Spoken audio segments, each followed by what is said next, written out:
I'm James Mathers, a cinematographer and founder of the Digital Cinema Society. If you're not familiar with DCS, we're a nonprofit with a mission to help filmmakers keep up with motion picture technology. We're here today at the home of Hey What's Your Face, a grip electric rental facility and stage in Van Nuys, California, to shoot tests with the new Cineo ReFlex r15. We'll create a few real-world shooting situations on the 10,000 square foot stage behind me, and we'll cover our process with behind-the-scenes footage. We'll also get an evaluation of the light from Chief Lighting Technician and owner of the facility, Ryan Meyer. Let's meet Ryan. So, Hey What's Your Face came about 10 years into my career.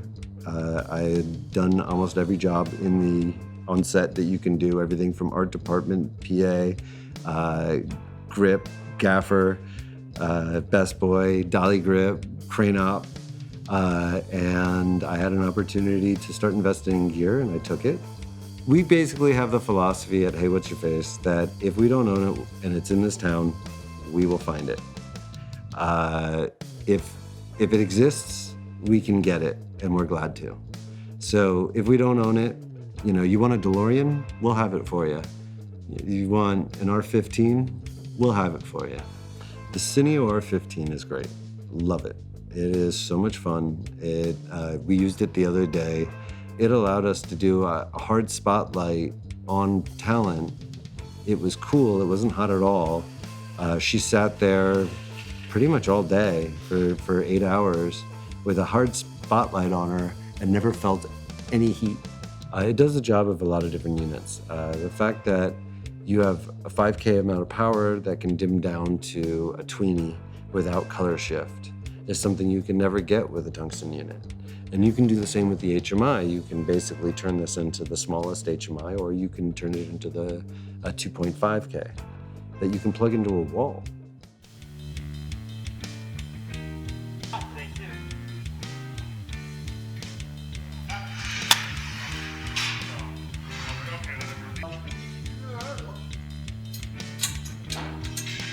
Probably not.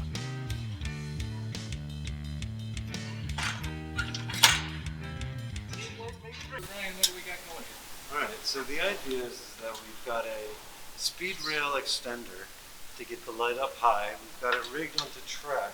It's going to travel from one end to the other end, and it's going to change color temp as it goes. These guys are going to pan with it as it moves back and forth, and we're going to basically keep the subject lit and go from daylight to tungsten as it switches from a key to a fill, to a back edge. Are you going to program this, or is this going to be adjusting as you're going? We're going to program it. They've got presets and special effects, and we're going to get into that and use the full features of the light. I think we're ready to go on this. You good? Yeah, stand by. Okay. And roll camera. And action!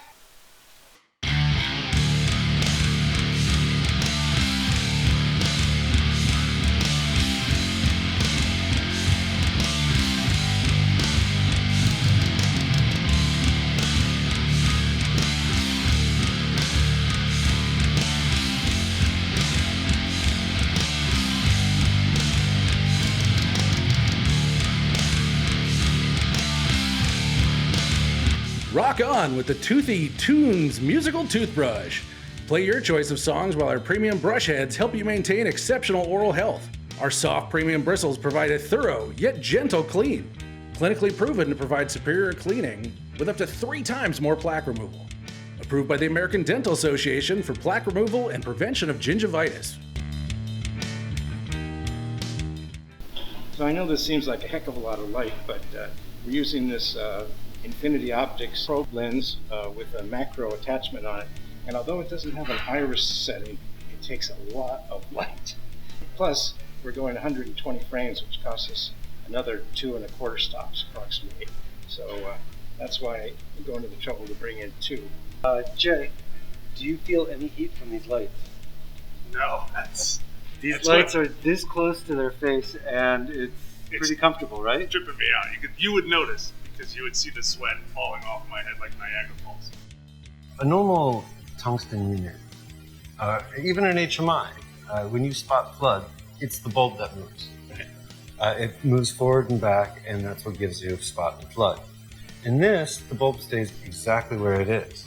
Instead of the bulb moving forward and back, the LEDs travel from the front to the back and give you a majority of the heat.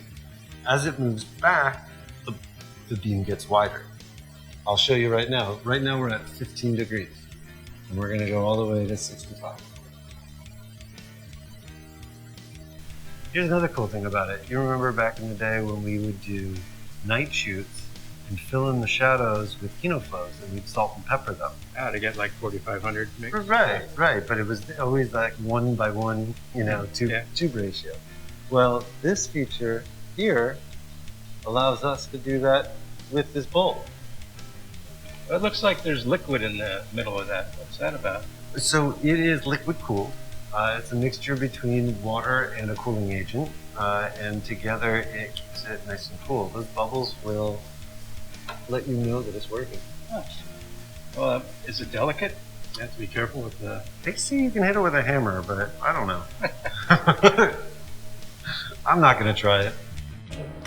So when it comes to recording effects, basically you start in one of the screens. Right now we're in basic, and I'm going to go ahead and hit effect record, and any movements or changes I make to either dim, so I'm going to go up and down, or the CCT, change the color temperature, or adjust the beam angle. All of this is being recorded. So for example, if we wanted to take the intensity, say up to 80%, and we just want to do a smooth pan all the way from daylight to tungsten, going all the way over, I'm recording all that. Now I'm done, and now that effect is saved.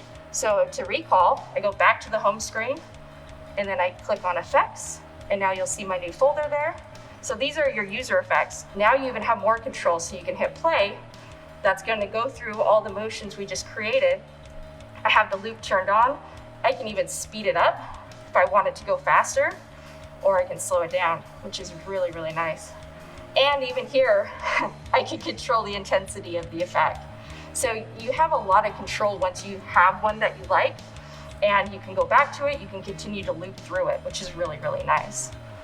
So I imagine you can program all this with the DMX board, can you? You sure can. In fact, that's where you're gonna get a lot more control and moving things around a lot better. And then here you can see where you can change and store your prefix and take them with you. Put them on a USB, take them out, and then you can take them to the set, plug them right back in the light, and you have everything you'd saved before, which is really, really nice. So it allows you to build custom effects for yourself. You can use some of the preset ones, and then you can always take them with you and use them again in the future. Took the beamer off, and the beamer focuses the light, right? So now we have this open light, and if you see what it's doing, it's just a blanket. Like it literally, like there's no, I mean, this thing is great for green screens because you don't need to worry about a spot. Something I haven't tried yet is some of these effects. And I kind of thought, without the beamer, what a lightning effect would look like. So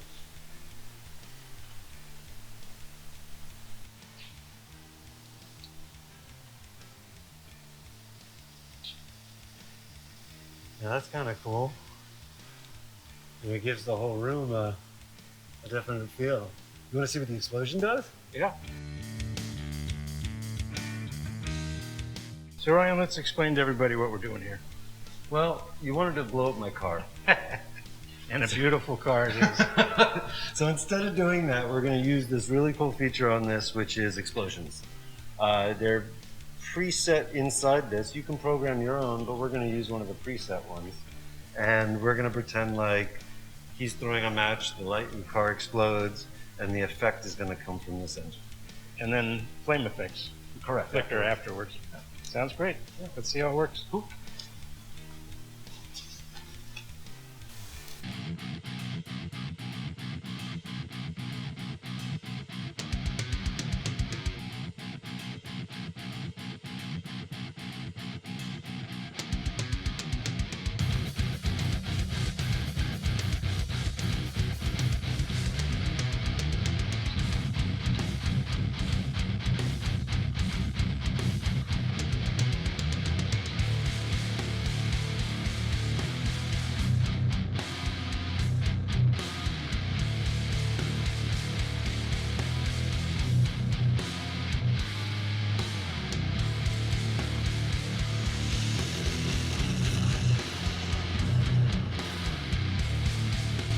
cut.